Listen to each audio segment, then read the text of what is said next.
Dear students, अब हम करने जा रहे हैं एक और topic, law of conservation of momentum, यानी संवेग संरक्षण का नियम। ठीक है, law of conservation of momentum. तो देखिए, आपने अगर मैं आपसे पूछूं कि क्या आपने कभी ऊर्जा संरक्षण का नियम पढ़ा है, law of conservation of energy, या पदार्थ संरक्षण का नियम पढ़ा होगा, law of conservation of substance या मैटर। तो जिस प्रकार ऊर्जा संरक्षण का नियम है कि ऊर्जा को न तो कभी पैदा किया जा सकता है न कभी नष्ट किया जा सकता है, उसे केवल एक रूप से दूसरे रूप में बदला जा सकता है। जिस प्रकार आपके अंदर मान लीजिए मस्कुलर एनर्जी होती है, मांसपेशीय ऊर्जा होती है, आप साइकिल चलाते हैं, साइकिल चलाने के दौरान आपकी जो पेशीय ऊर्जा है वो साइकिल की मैकेनिकल एनर्जी में बदल जाती है, यांत्रिक ऊर्जा में बदल जाती है। तो इस प्रकार मोमेंटम यानी संवेग की बात करें तो कोई भी दो पदार्थ हैं, उनका जो संवेग होता है वो कांस्टेंट रहता है अगर उसके ऊपर कोई अन्य बल, कोई और फोर्स काम न करे तो इसे हम क्या बोलते हैं, संवेग संरक्षण का नियम, यानी law of conservation of momentum. क्योंकि दुनिया के अंदर जो कुछ भी है ना, वो जितना है उतना ही है, कोई इससे उसमें बदल रहा है, कोई उससे इसमें बदल रहा है। तो होता क्या है कि जो कुल जो चीज है वो तो कांस्टेंट ही है ना। तो संवेग के केस में भी ऐसा है। इसकी डेफिनेशन को एक बार कर लेते हैं ताकि आपको इजीली ये चीज समझ में आ जाए। क्या कहता है संवेग संरक्षण का नियम? इस नियम के अनुसार एक या एक से अधिक वस्तुओं के निकाय पर अगर कोई बाहरी बल नहीं लग रहा हो, कोई एक वस्तु है या दो वस्तुएं हैं, उनके ऊपर अगर कोई अन्य बल, कोई एक्सटर्नल फोर्स काम नहीं कर रहा हो, तो उनका जो कुल संवेग है वो नियत रहता है। नियत का मतलब क्या है? कांस्टेंट रहता है या फिर कंजर्व्ड रहता है। कंजर्व्ड यानी संरक्षित रहता है। तो प्यारे विद्यार्थियों, इसे बोलते हैं law of conservation of momentum, यानी संवेग संरक्षण का नियम। इसे एक अच्छे से उदाहरण से समझ लेते हैं कि आखिरकार ये है क्या। तो देखिए, ये एक गाड़ी जा रही थी, इसके पीछे एक ट्रक चल रहा था। आगे गाड़ी जा रही थी, पीछे ट्रक चल रहा था। हुआ क्या कि देखिए, ट्रक का वजन 1000 किलो था। ट्रक का वजन कितना था प्यारे विद्यार्थियों? ट्रक का वजन था 1000 किलोग्राम। ठीक है, और ट्रक चल रहा था 1 सेकंड में 5 मीटर। उसकी स्पीड कितनी थी? 5 मीटर पर सेकंड। ट्रक का जो वेग था, जो स्पीड थी, वो थी 5 मीटर पर सेकंड। या वेलोसिटी लिख लीजिए या स्पीड लिख लीजिए, बात एक ही है प्यारे विद्यार्थियों। तो उसकी जो वेलोसिटी थी वो थी 5 मीटर पर सेकंड। तो संवेग कितना हुआ? संवेग क्या होता है, हमने पिछले लेक्चर में पढ़ चुके हैं। P, संवेग को P से लिखते हैं, मोमेंटम को, वो होता है m इंटू वी, यानी द्रव्यमान गुना वेग, मास इंटू वेलोसिटी। मास कितना है? 1000 गुना 5। तो ये इसका जो संवेग हुआ वो कितना हुआ? 5000 किलोग्राम मीटर पर सेकंड। कार चल रही थी, कार का वजन कितना था? कार का मास था 800 किलोग्राम।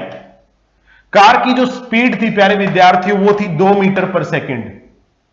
तो कार का जो संवेग है वो मोमेंटम कितना हुआ? गुना करना इसको, P बराबर m गुना v, m 800 v 2, तो ये हो गया 1600 किलोग्राम मीटर पर सेकंड। 1600 किलोग्राम मीटर पर सेकंड, ये हो गया संवेग कार का। अब जब टक्कर मारी, ये देखिए टक्कर मार दी है, ट्रक ने कार को टक्कर मार दी है। टक्कर मारने के बाद जो ट्रक का वेग था वो थोड़ा सा कम हुआ। कार का उतना ही है, टक्कर मारी तो कार का लगभग उतना ही है, लेकिन ट्रक का जो वेग था वो थोड़ा कम हो गया। प्यारे बच्चों, ट्रक का वेग कितना हो गया? 3.4 मीटर पर सेकंड। ठीक है, ट्रक का वेग कितना हो गया प्यारे विद्यार्थियों? ट्रक का वेग हो गया 3.4 मीटर पर सेकंड। कब? टक्कर मारने के बाद। देख यहां पे लिख लेते हैं, टक्कर मारने के बाद, आफ्टर कोलिजन। आफ्टर कोलिजन, टक्कर के बाद, टक्कर लगने के बाद मोमेंटम।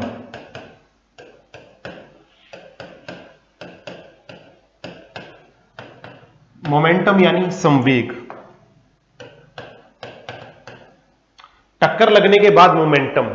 तो जब टक्कर लगी प्यारे विद्यार्थियों तो उसका वजन तो किसी का कम होता ही नहीं है, उसका 1000 ही है।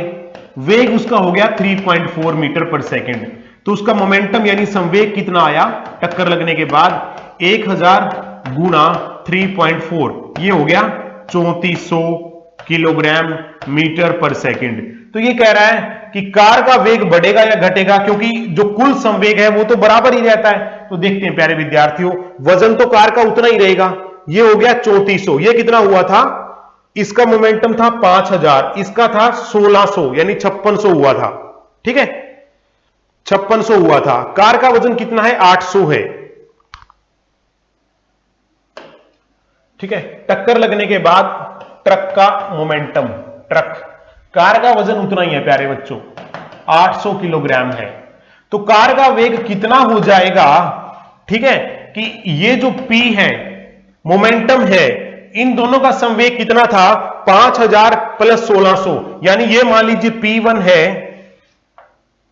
P1 यानी कि ट्रक का वेग, ये मान लीजिए P2 है। तो कुल कितना था? P1 प्लस P2 कितना था? 5000 प्लस 1600 यानी कि 6600 था, 6600 दोनों का। तो यहां पर भी अगर प्यारे विद्यार्थियों हम देखेंगे तो इसका हो गया 3400। तो इसका कितना होगा प्यारे विद्यार्थियों? इन दोनों का मिलाकर के होना चाहिए 6600। तो इसका वेग हो जाएगा प्यारे विद्यार्थियों, इसका वेग हो जाएगा टक्कर लगने के बाद, इसका हो जाएगा प्यारे विद्यार्थियों 4 मीटर पर सेकंड। देखते हैं, इसका हो जाएगा 4 मीटर पर सेकंड। ठीक है, 4 मीटर, थोड़ा सा वेग बढ़ जाएगा, टक्कर लगने पर कार थोड़ी तेज चलेगी। ठीक है, हम पहले इसको मिस इंटरप्रेट कर गए थे, जैसे टक्कर लगी तो कार थोड़ा तेज हो जाएगी, हम समझ रहे हैं इस बात को। तो ये होता है m गुना v, तो ये हो गया 800 गुना 4, ये हो गया 3200 मीटर किलोग्राम मीटर पर सेकंड। तो अगर टक्कर लगने के बाद हम देखें तो कुल कितना संवेग हुआ टक्कर लगने के बाद? ये P1 है, ये P2 है। तो P बराबर क्या होता है? P1 plus P2। ये थोड़ा कम हो गया तो कार का थोड़ा बढ़ गया, तो प्यारे विद्यार्थियों ये कितना हो गया? ये भी हो गया 6600। दोनों का जोड़ देखें तो ये भी 6600, टक्कर लगने से पहले भी कितना था? 6600 था। तो इसका मतलब क्या है कि कुल जो संवेग है वो कांस्टेंट रहता है, यानी कंजर्व रहता है, वो न कभी बढ़ता है न कभी घटता है। किसी का घटा किसी का बढ़ा, तो टोटल जो है वो कांस्टेंट यानी कंजर्व्ड ही रहता है। ठीक है, नेक्स्ट टॉपिक, नेक्स्ट है रॉकेट प्रपोल्सन, रॉकेट प्रणोदन। यानी कि जो रॉकेट है वो ऊपर की ओर कैसे जाता है। जब हमने आपको न्यूटन की जो थर्ड लॉ करवाई थी, न्यूटन की गति का तीसरा नियम, तो उसमें मैंने बताया था कि किसी भी वस्तु पर जो भी क्रिया होती है उसके बदले में प्रतिक्रिया होती है। क्रिया और प्रतिक्रिया दोनों बराबर और अपोजिट डायरेक्शन यानी विपरीत दिशा में होती हैं। To every action there will be a reaction. Action and reaction are always equal and opposite direction. तो यहां पर भी न्यूटन का तीसरा नियम काम करता है। रॉकेट ऊपर क्यों जाते हैं? क्योंकि उनके द्वारा नीचे की तरफ गैसेज का प्रेशर छोड़ा जाता है, उस प्रेशर के कारण ही रॉकेट ऊपर की ओर उड़ जाता है। तो यहां पर रॉकेट प्रपल्सन में कौन सा काम करता है प्यारे विद्यार्थियों? न्यूटन की गति का तीसरा नियम। नीचे की तरफ एक्शन होगा तो रॉकेट ऊपर की ओर चला जाएगा। जितनी तेजी से गैसें नीचे की ओर धक्का लगाएंगी उतनी तेजी से ही रॉकेट ऊपर की ओर जाएगा। तो यहां पर काम करता है न्यूटन की गति का तीसरा नियम। उसके बाद बल, बल क्या है? फोर्स क्या है? कहते लगे मेरे में बड़ा फोर्स है, मेरे में बहुत बल है। भीम के अंदर हाथियों, कई हाथियों, सैकड़ों हाथियों जितना बल था। तो ये बल है क्या प्यारे विद्यार्थियों? बल क्या है? बल या तो कोई धक्का है, या तो कोई धक्का है, या फिर खिंचाव है। या तो कोई धक्का है या तो कोई खिंचाव है। तो बल क्या है? कोई धक्का या खिंचाव है जो किसी वस्तु की स्थिति में परिवर्तन कर दे या करने की कोशिश करे। मान लीजिए मेरे हाथ में ये पेन है, तो मैं पेन को खींच सकता हूं क्योंकि मेरे में इतना बल तो है ना। मैं किसी चेयर को खींच सकता हूं, मैं किसी मेज को खींच सकता हूं या उसको धक्का दे सकता हूं, तो मैं उसकी स्थिति में परिवर्तन कर सकता हूं। दूसरी तरफ मैं अगर दीवार को धक्का दूंगा, दीवार को, तो मैं उसकी स्थिति को नहीं बदल पाऊंगा। क्यों? क्योंकि मेरे में उतना बल नहीं है कि मैं दीवार को खिसका दूं। तो बल क्या है? जो किसी वस्तु की स्थिति में परिवर्तन कर दे या करने की कोशिश करे, वह धक्का या खिंचाव है। ठीक है, force is A factor, force वह फैक्टर, वह कारक है विच can change the position of an object, जो किसी वस्तु की पोजीशन यानी कि स्थिति में, पोजीशन ऑफ एन ऑब्जेक्ट, या यहां पर कह सकते हैं कि force is a push or pull, factor की जगह यहां पर हम एक और वर्ड यूज कर सकते हैं, force is a push or pull which can change, force is a push or pull which can change the position of an object or tries to change the position of object, या तो किसी वस्तु की स्थिति में परिवर्तन कर दे या करने की कोशिश करे, उसे हम बोलते हैं बल यानी कि फोर्स। पॉइंट टू बी क्लियर, बल वह धक्का या खिंचाव है जो किसी वस्तु की स्थिति में परिवर्तन कर दे या करने की कोशिश करे। नेक्स्ट, बल कितने प्रकार के होते हैं? तो प्यारे विद्यार्थियों, बल के तो बहुत सारे प्रकार हैं। जैसे मैं अगर आपको बताऊं कि गुरुत्वाकर्षण बल, ग्रेविटेशनल फोर्स, ठीक है, मैकेनिकल फोर्स, उसके अलावा मैग्नेटिक फोर्स, ठीक है, मस्कुलर फोर्स, मांसपेशियों में जो बल है, तो बहुत सारे प्रकार हैं प्यारे विद्यार्थियों। एक घर्षण बल भी है, फ्रिक्शनल फोर्स, घर्षण बल, इलेक्ट्रोस्टैटिक फोर्स, स्थिर विद्युत बल। तो बल के तो बहुत सारे प्रकार हैं, उसमें से कुछ एक प्रकार हम आज के इस लेक्चर में पढ़ेंगे। ग्रेविटेशनल यानी गुरुत्वाकर्षण बल, गुरुत्वाकर्षण बल।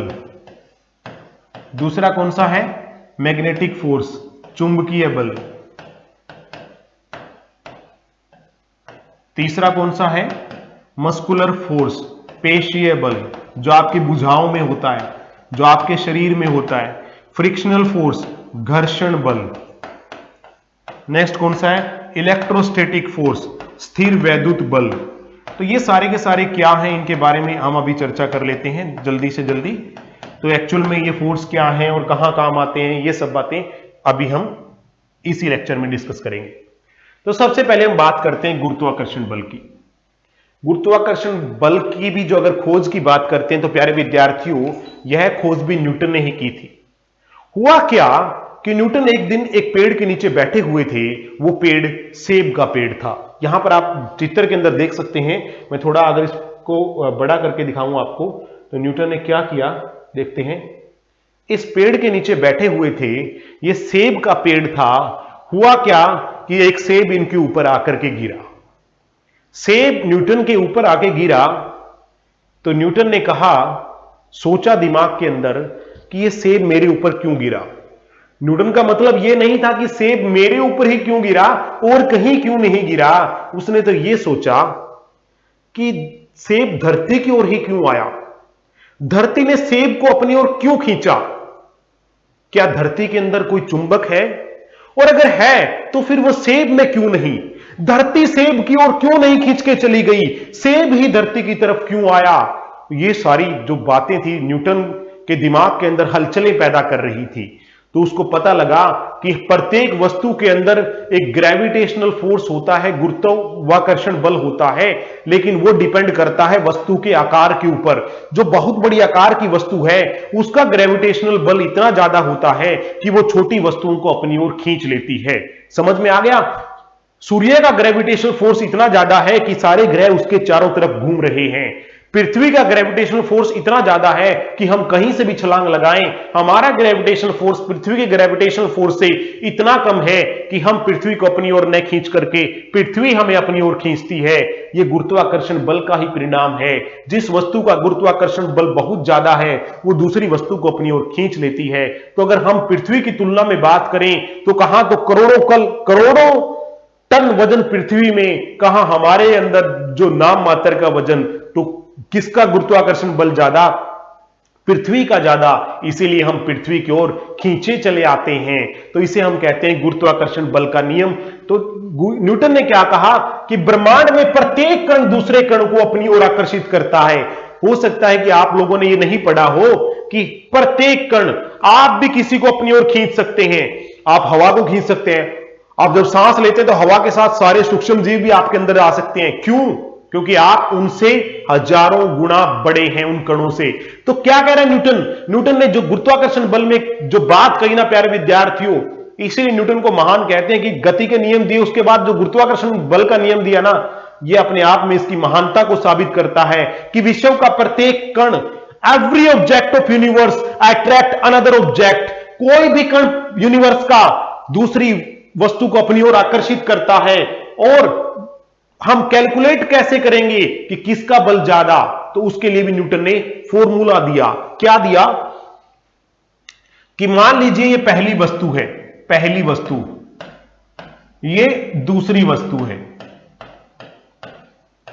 ये पहला ऑब्जेक्ट है, ये दूसरा ऑब्जेक्ट है। तो जब न्यूटन से पूछा गया कि कौन किसको कितने बल से खींचेगी, तो उसने अपना एक फॉर्मूला दे दिया। बल को हम लिखते हैं F से। तो यहां पर मैं जो बल बात कर रहा हूं वो है गुरुत्वाकर्षण बल। इसका फॉर्मूला क्या दिया न्यूटन ने? गुरुत्वाकर्षण बल। तो उसने क्या कहा कि कोई भी दो वस्तुएं हैं, जैसे सूर्य और पृथ्वी है, तो उनके बीच का गुरुत्वाकर्षण बल जो है उसको हम F कहेंगे। तो वो कह रहा है कि जो बल होगा वो वस्तुओं के द्रव्यमान के समानुपाती होगा, समानुपाती, द्रव्यमान के गुणा के समानुपाती।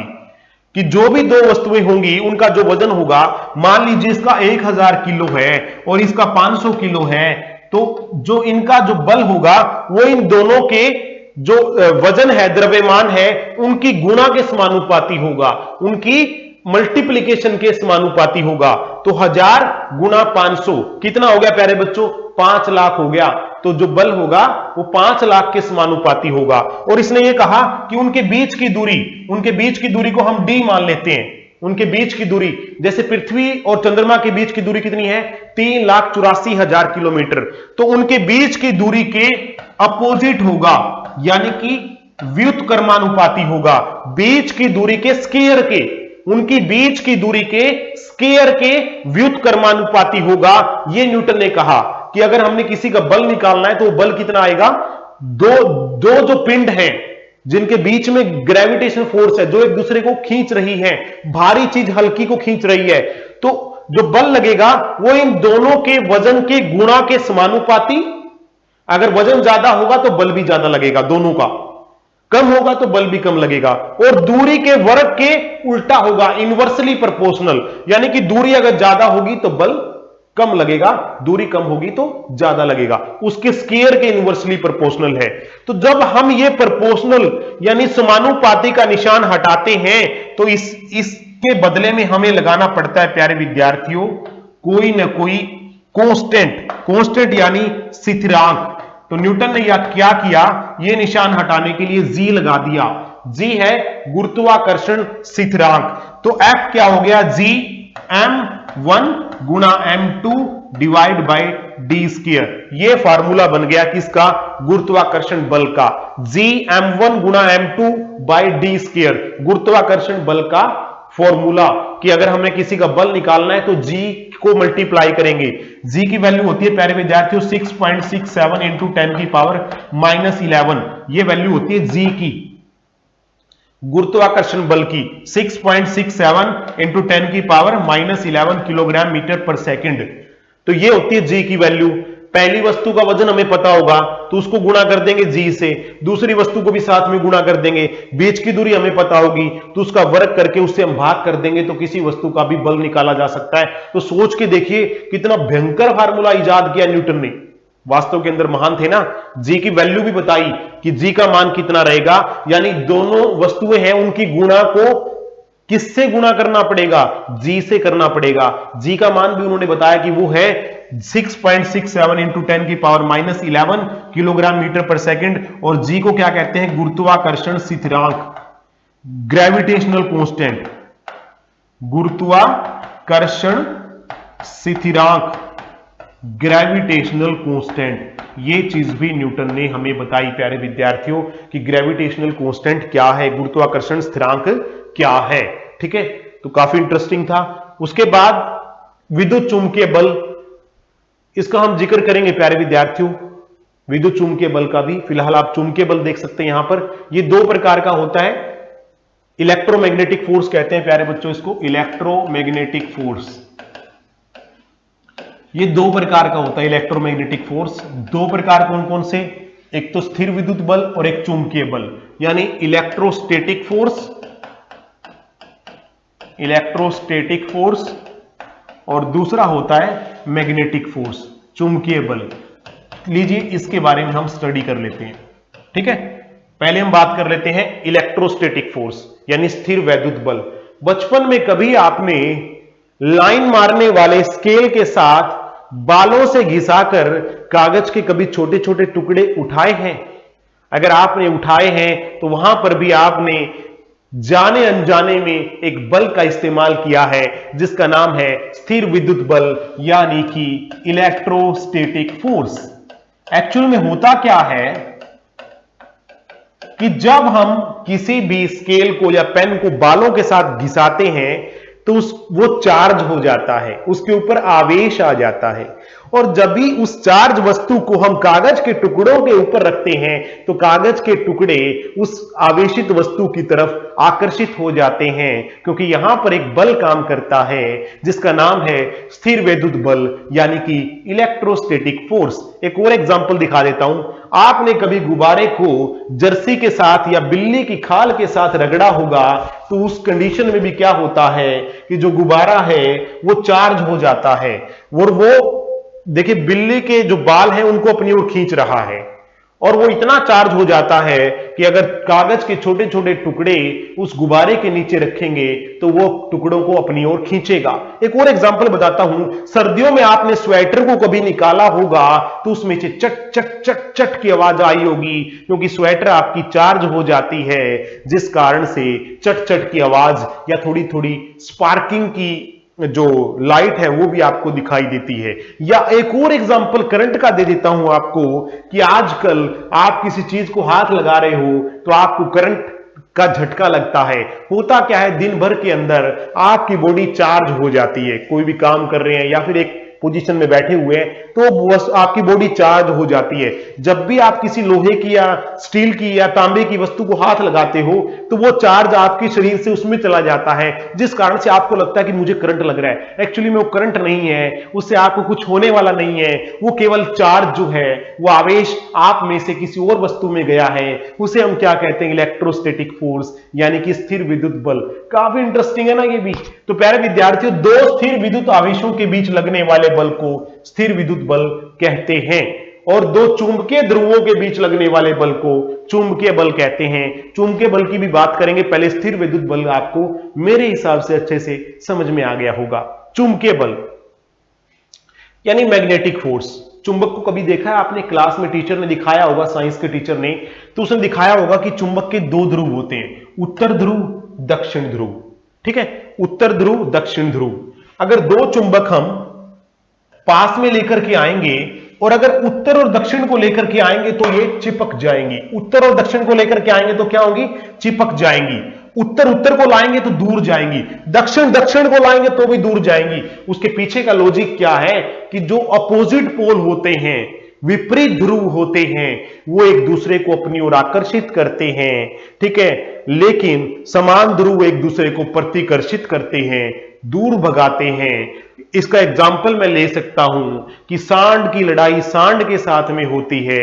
एक सांड को देखते ही दूसरा सांड लड़ाई करने पर आतुर हो जाता है, कारण दोनों समान ध्रुव है, वो भी सांड वो भी सांड। तो क्या होता है, दोनों एक दूसरे को दूर भगाते हैं, लड़ाई करते हैं, टक्कर मारते हैं, भगाते रहते हैं। तो यही मैग्नेटिक फील्ड में भी होता है कि समान ध्रुव एक दूसरे को दूर भगाते हैं, लेकिन विपरीत ध्रुव, एक तरफ दक्षिण होगा एक तरफ उत्तर होगा, तो वो एक दूसरे को अपनी ओर क्या करते हैं, आकर्षित करते हैं। ऐसे बल को हम प्यारे विद्यार्थियों बोलते हैं चुंबकीय बल यानी कि मैग्नेटिक फोर्स। नेक्स्ट, घर्षण बल, फ्रिक्शनल फोर्स। फ्रिक्शनल फोर्स, घर्षण बल। यह भी बड़ा इंटरेस्टिंग है। आज का जो लेक्चर है वो काफी इंटरेस्टिंग है प्यारे विद्यार्थियों। आपने किसी वस्तु पर बल लगाया, मेरे सामने 500 किलो का कोई बक्सा पड़ा हुआ था और मैं उसको जोर लगा रहा था। मेरे जोर लगाने पर, मेरे बल लगाने पर भी वह वस्तु नहीं खिसकी, क्योंकि उसके पीछे कोई दानव काम कर रहा था। वो दानव कौन था? वो दानव घर्षण बल था। मैं लगा रहा था जोर, उधर से वो लगा रहा था जोर, मेरा जोर उसके जोर से कम था, इसीलिए मैं उस 500 किलो के बक्से को धक्का नहीं दे पा रहा था, क्योंकि उस दानव के द्वारा लगने वाला जोर मेरे जोर से ज्यादा था। उस दानव का नाम है प्यारे विद्यार्थियों घर्षण बल। कि प्रत्येक वस्तुओं में दो वस्तु, अगर कोई भी वस्तु किसी चीज पे रखी हुई है तो आपके द्वारा जो बल लगाया जा रहा है उसके उल्टी दिशा में एक बल काम करता है जिसे घर्षण बल कहते हैं। इसी कारण से हम आसानी से किसी वस्तु को धक्का नहीं दे पाते। आमतौर पर धक्का अगर देना हो तो या तो हमें फर्श को चिकना करना पड़ता है या फिर भारी वस्तु को टायर लगाने पड़ते हैं। क्यों, उसके बारे में भी हम चर्चा करेंगे। फिलहाल आपको समझ में आ गया ना कि धरती भी उतना ही जोर आपकी तरफ लगाती है जितना जोर आप वस्तु को धकेलने में लगाते हो। आप इधर लगा रहे हो, वो इधर लग रहा है, आप इधर लगा रहे हो, वो इधर लग रहा है। इस कारण से होता क्या है कि हमें बहुत ज्यादा एफर्ट लगाने पड़ते हैं। खास तौर से अगर फर्श खुरदरा हो तो जोर हमारा बहुत ज्यादा लग जाता है, क्योंकि दानव की ताकत डबल हो जाती है अगर फर्श खुरदरा हो। कहने का मतलब घर्षण बल बढ़ जाता है जब खुरदरा फर्श हो, तो इस कारण से ज्यादा जोर लगता है। चिकना फर्श हो, मार्बल का फर्श हो या फर्श के ऊपर साबुन का पानी हो तो क्या होगा, धक्का आसानी से लग जाता है, क्योंकि दानव की ताकत कम हो जाती है, घर्षण बल की ताकत कम हो जाती है। तो घर्षण बल आपको आसानी से समझ गया होगा कि वस्तु की अपोजिट डायरेक्शन में। न्यूटन ने कहा था ना पहले नियम में कि अगर हम किसी वस्तु को धक्का लगाएंगे तो वो चलती ही जाएगी, चलती ही जाएगी, चलती ही जाएगी, वो कभी रुकेगी नहीं। क्यों नहीं रुकती?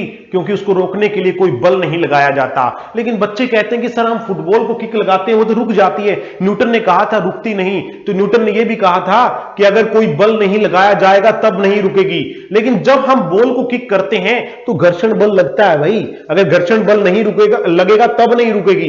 तो घर्षण बल लगने के कारण धीरे धीरे धीरे धीरे वो गेंद रुक जाती है। इसके पीछे का जो लॉजिक काम करता है वो है फ्रिक्शनल फोर्स, यानी घर्षण बल। आप देखिए यहां पे आप देख सकते हैं कि घर्षण बल कितने प्रकार का होता है। Types of frictional force, types of frictional force, घर्षण बल कितने प्रकार का होता है। टाइप्स ऑफ फ्रिक्शनल फोर्स, घर्षण बल के प्रकार। तो प्यारे विद्यार्थियों घर्षण बल 3 प्रकार का होता है। पहला है स्थैतिक घर्षण बल, स्टैटिक फ्रिक्शन। स्टैटिक फ्रिक्शन, अगर कोई वस्तु रुकी हुई है ना, मैं सिंपल लैंग्वेज में आपको समझा देता हूं, कोई वस्तु रुकी हुई है तो उसको धकेलने के लिए आपको बहुत ज्यादा जोर लगाना पड़ेगा, खास तौर से अगर वह खुरदरी जगह पर रखी हुई है। ये देख लीजिए, एक बक्से को व्यक्ति धक्का लगाने का प्रयास कर रहा है और पूरे जोर से धक्का लगा रहा है, फिर भी वो वस्तु उससे धकेली नहीं जा रही, क्योंकि उसकी उल्टी डायरेक्शन के अंदर, उल्टी दिशा में एक बल काम करता है जिसका नाम है फ्रिक्शनल फोर्स, यानी घर्षण बल। और इसी फ्रिक्शनल फोर्स के कारण क्या हो रहा है, उसकी जान पूरी लग रही है लेकिन वस्तु नहीं धकेली जा रही। तो कहने का मतलब यह है कि अगर किसी ऐसी वस्तु पर बल लगाया जाए, अगर वह रुकी हुई है और वह अपने स्थान से खिसक नहीं रही, तो ऐसे फोर्स को हम कहते हैं स्टैटिक फ्रिक्शनल फोर्स, यानी कि स्थैतिक घर्षण बल।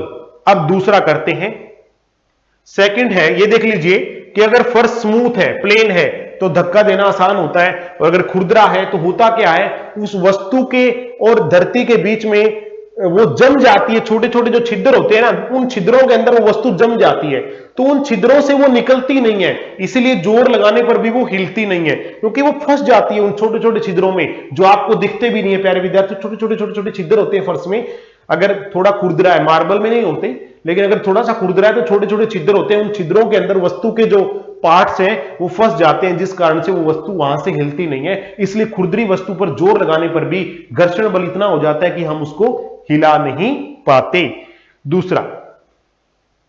दूसरा है सर्पी घर्षण बल, ठीक है, काइनेटिक फ्रिक्शन।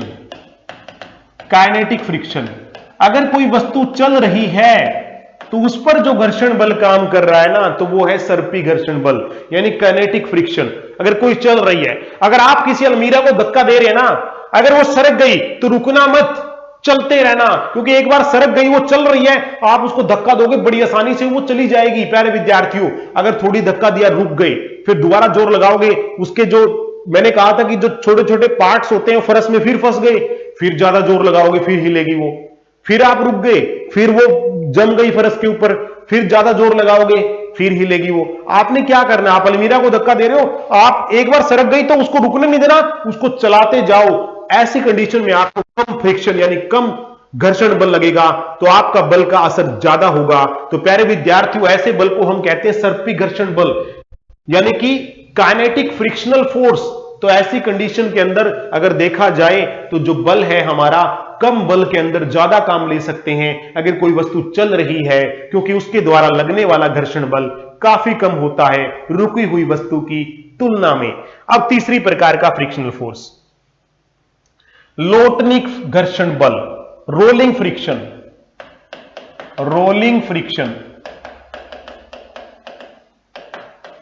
Rolling friction. प्यारे विद्यार्थियों, जब पहिए की खोज हुई थी ना, पहिए की खोज हुई थी, तो जब पहिए की खोज हुई और जिसने पहिए की खोज की उसको गाजे बाजे के साथ गांव वालों ने बड़ी ग्रैंड पार्टी दी थी, पूरा धूमधाम से उसका स्वागत किया था, बीन बाजा बजाया था, क्योंकि ऐसी आविष्कार उसने कर दिया था कि दुनिया की जो उद्योग धंधे हैं उनको पर लग गए थे। प्यारे विद्यार्थियों, क्यों?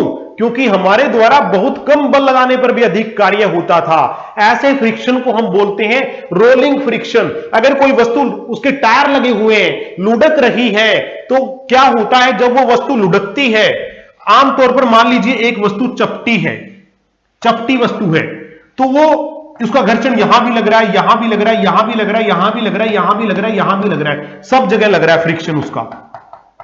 और वही वस्तु गोल है तो केवल यही हिस्सा धरती को टच करेगा, इतना इतना हिस्सा, तो धरती को कम टच करेगा तो मतलब घर्षण कम लगेगा। तो उसको थोड़ा सा भी धक्का लगाएंगे तो वो लुढ़केगी, उसको हम दूर तक आसानी से ले जा सकते हैं। समुद्री जहाजों को भी समुद्र में उतारा जाता है, तो जो बड़े बड़े पेड़ होते हैं, गोल पेड़, उनको समुद्री जहाज के नीचे रखा जाता है और फिर समुद्री जहाज को किसी क्रेन के द्वारा धक्का दे दिया जाता है, वो फटाफट से समुद्र में चली जाती है। अन्यथा बड़ी से बड़ी क्रेनें समुद्री जहाज को नहीं उठा पाती, उनको समुद्र में नहीं छोड़ पाते, क्योंकि यहां पर हम काम करते हैं रोलिंग फ्रिक्शन यानी लोटनिक घर्षण। और ऐसा करने पर घर्षण बल, क्योंकि उस वस्तु का बहुत कम हिस्सा धरती के संपर्क में आता है, इस कारण से घर्षण बहुत ही कम लग पाता है। इस कारण से हम थोड़ा सा एफर्ट लगाने पर ज्यादा आउटपुट ले पाते हैं। उसके पीछे का जो लॉजिक है वो है लोटनिक घर्षण। ये तीनों घर्षण के अंदर सबसे कम लगने वाला घर्षण यानी फ्रिक्शन है ना? काफी इंटरेस्टिंग। नेक्स्ट है घर्षण बल के लाभ। फ्रिक्शन से हमें क्या फायदा होता है, क्या नुकसान होता है? फायदा बहुत होता है। मैं यहां पे लिख रहा हूं कि मैं आपको पढ़ा रहा हूं, मैं राम श्याम गीता सीता सबको पढ़ा रहा हूं। आप में से मनीष, देवेंद्र, कारण मैं यहां पे लिख पा रहा हूं। लिखने के पीछे का लॉजिक कि ये जो घर्षण है दीवार के अंदर, उसी कारण से मेरा पेन यहां पे चल रहा है, नहीं तो पेन स्लिप हो जाता, मैं लिख ही नहीं पाता। कारण, उसके पीछे का कारण है घर्षण बल। नेक्स्ट है कि आप चल क्यों पाते हैं, सड़कों के ऊपर आप फिसलते क्यों नहीं? क्योंकि आपके चप्पल या आपके जूते का जो घर्षण है वो सड़क के साथ आपको चलने में सहायता करता है। सपोज कीजिए कि आप किसी संगमरमर के फर्श पर चल रहे हैं और उसके ऊपर साबुन का पानी गिराया हुआ है, तो होता क्या है, आप उतना चल नहीं पाते जितना फिसल जाते हैं, क्योंकि वहां घर्षण कम है। तो घर्षण का फायदा भी है, क्योंकि घर्षण के ज्यादा होने पर हम आसानी से चल पाते हैं। नंबर 3, अगर घर्षण ना हो तो गाड़ी कैसे रुकेगी भाई? मान के चलिए कि घर्षण नहीं है, फ्रिक्शन नहीं है, तो आप ब्रेक लगाओ, गाड़ी फिसलती जाएगी, रुकेगी नहीं। होगा क्या? एक्सीडेंट होगा, चला ही नहीं पाओगे। तो घर्षण के कारण ही तो गाड़ियां चलती हैं। नंबर 4, घर्षण ना होगी तो पट्टा मोटर पर घूमेगा कैसे? आप मोटर चलाते हैं, चक्की चलाते हैं, तो पट्टा घर्षण के कारण घूमता है, फिसलता रहेगा, घूमेगा ही नहीं अगर घर्षण नहीं होगा। तो ये सारे के सारे काम जो आप करते हैं ना, वो घर्षण के कारण करते हैं। कील दीवार में ठोकते हो ना, क्यों ठोक पाते हो? क्योंकि दीवार और कील के बीच घर्षण है, जिस कारण से वो कील दीवार के अंदर चली जाती है। घर्षण नहीं होता तो कील को हम ठोकते, फिसल जाती दीवार के ऊपर, अंदर कभी नहीं जाती। तो प्यारे विद्यार्थियों, ये हैं घर्षण के फायदे। हालांकि इसके कुछ नुकसान भी हैं, तो एक बार देख लेते हैं कि नुकसान क्या है, घर्षण के नुकसान क्या है। देखिए, टायर घिस जाते हैं। हर 3 साल में आपको गाड़ी के टायर बदलने पड़ते हैं। कारण यह है कि जितनी बार भी ब्रेक लगाते हैं, टायर और धरती के बीच में, फर्श के बीच में घर्षण होता है, उन घर्षण के दौरान टायर घिस जाते हैं। यह नुकसान है। घर्षण के कारण आवाज आती है। जब भी कोई चीज, मशीनरी देखा होगा जब चलती है, गड़गड़ गड़गड़ गड़गड़ गड़गड़ की आवाज आती है। कारण क्या है? मशीनों के पार्ट्स घिसते रहते हैं और आवाज तो आती ही आती है, कुछ समय बाद पार्ट्स घिस घिस कर इतने पतले हो जाते हैं कि हमें उनको बदलना पड़ता है। कारण घर्षण के कारण वो, जैसे आपने कहावत सुनी होगी कि करत करत अभ्यास के जड़मती होत सुजान, रसरी आवत जावत है सिर पर पड़त निशान। कुछ ऐसा ही होगा, मुझे नहीं पता, शायद मिलती जुलती ऐसी ही है कि जब हम कुएं से रस्सी से पानी खींचते थे, आजकल तो पता नहीं बच्चों को मालूम भी है या नहीं, कि जब हम कुएं से रस्सी से पानी खींचते थे, जिस पत्थर से रस्सी आती थी, उस रस्सी के बार बार आने और जाने से पत्थर घिस जाते थे, क्योंकि उनके बीच में घर्षण होता था। तो कुछ घर्षण के नुकसान भी हैं। पत्थर के साथ बच्चों रस्सी भी घिस जाती थी, पतली हो जाती थी, लास्ट में टूट भी जाती थी, बदलनी भी पड़ती थी। कारण उसके पीछे है घर्षण। अब नेक्स्ट फोर्स, नेक्स्ट है अभिकेंद्री बल। ठीक है, centripetal force. Centripetal force, centripetal force. कभी मौत का कुआं देखा है? मौत का कुआं, मौत के कुएं के अंदर जो क्या कहते हैं, दिखाने, करतब दिखाने वाला जो कलाकार होता है, वो मौत के कुएं के अंदर गाड़ी घुमाता है, ऐसे ऐसे करके, ऐसे ऐसे करके घुमाता रहता। हमें लगता है कि गिर जाएगा, गिरता नहीं है। कारण क्या है? उसके पीछे काम करता है सेंट्रीपिटल फोर्स, कि वृत्ताकार पथ में केंद्र की ओर लगने वाला बल। अब ये गाड़ी चलती है ना, तो इसका बल केंद्र की ओर लगता है, जिस कारण से स्पीड में रहने के कारण ये गाड़ी गिरती नहीं है, बल्कि इसके अंदर, सर्कल के अंदर घूमती रहती है। गाड़ी कह लीजिए या बाइक कह लीजिए, क्योंकि इसके पीछे जो काम करता है वो सेंट्रीपिटल फोर्स करता है, क्योंकि इसका जो बल है वो अंदर की ओर लगता है, प्यारे विद्यार्थियों। ठीक है, दूसरा जो फोर्स है वो है सेंट्रीफ्यूगल फोर्स, अब केंद्रीय बल, सेंट्रीफ्यूगल फोर्स। कभी आपने रस्सी के साथ में पत्थर बांध करके ऐसे फेंका है क्या? ऐसे घुमा के कभी फेंका? ऐसे करके फेंका होगा कभी। तो जब हम पत्थर को रस्सी के साथ ऐसे घुमा के फेंकते हैं ना, और रस्सी के अंदर पत्थर बंधा हुआ होता है, जो स्पीड बनती है तो पत्थर निकल जाता है रस्सी में से और इधर चला जाता है बाहर की तरफ। हमें कभी भी नहीं लगता, लेकिन इधर उधर कोई पड़ोस में हमारे खड़ा हुआ है ना, उसको लग गया तो उसका सिर जरूर फूट जाता है। उसके पीछे का जो लॉजिक काम करता है वो होता है सेंट्रीफ्यूगल फोर्स। देखिए, ये व्यक्ति है, गोला फेंकने वाला देखा आपने, जो हैमर वो करता है, वो कौन सा थ्रो होता है भाई प्यारे विद्यार्थियों? गोला जो होता है वो चेन के साथ बंधा होता है। ठीक है, शॉर्ट पुट कहते हैं ना, चेन के साथ जो बंधा होता है, वो ऐसे करके, ऐसे ऐसे करके घुमाता है उसको, और घुमा करके प्यारे विद्यार्थियों छोड़ देता है लास्ट के अंदर, और वो बाहर की तरफ जाता है, ना कि उसकी तरफ आता है। क्योंकि ऐसे फोर्स को हम कहते हैं सेंट्रीफ्यूगल फोर्स। कौन सा फोर्स कहते हैं? Centrifugal force. ये लगता है बाहर की तरफ, और सेंट्रीपिटल को मैंने बताया था, जैसे मौत के कुएं में होता है, वो फोर्स अंदर की तरफ लगता है। अगर वो बाहर की तरफ लगता ना, तो गाड़ी बाहर निकल के भाग जाती, और अंदर मौत के कुएं में गाड़ी घुमाने वाले को चोट बहुत लगती। प्यारे विद्यार्थियों, सेंट्रीपिटल फोर्स के कारण वो गाड़ी का जो फोर्स है वो अंदर की तरफ लगने के कारण वो गाड़ी उस सर्कल से बाहर नहीं जाती, और इसी कारण से वो व्यक्ति करतब दिखाने में कामयाब हो जाता है। तो ये सारे के सारे जो है फोर्स हमने आज के दिन किए प्यारे विद्यार्थियों। आज के लेक्चर में इतना ही। कल फिर नए लेक्चर के साथ, फिजिक्स के साथ आपसे मुलाकात होगी। तब तक के लिए थैंक यू वेरी मच। जय हिंद।